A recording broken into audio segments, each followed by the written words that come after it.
రాముకి చదువు అంటే ఏమాత్రం ఇష్టం లేదు. బుక్కుని చూస్తుంటే ఏమీ అర్థం కాదు. టీచర్ రాముకి ఒక విత్తనాన్ని ఇస్తుంది.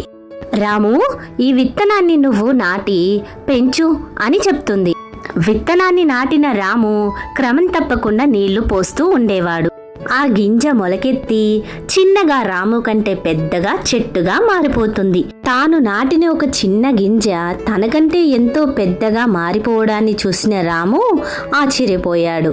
టీచర్, చూసావా రాము, క్రమశిక్షణ, శ్రద్ధ ఎంత లక్ష్యాన్నైనా సాధిస్తుంది. ఈ రోజు నుంచి నువ్వు శ్రద్ధగా చదివితే నీకు అర్థం కానిది అంటూ ఏదీ ఉండదు అని చెప్పారు. ఆ రోజు నుంచి అర్థం కాని దాన్ని అర్థం చేసుకునేలా చదువుకుంటాడు రాము. టీచర్స్ పిల్లల హృదయాల్లో చదువనే విత్తనాన్ని నాటి సక్సెస్ అనే చెట్టుని పెంచగలిగిన ఏకైక వ్యక్తులు టీచర్స్ మాత్రమే. Happy teachers day. మీ టీచర్ నేమ్ని కామెంట్ చేయండి.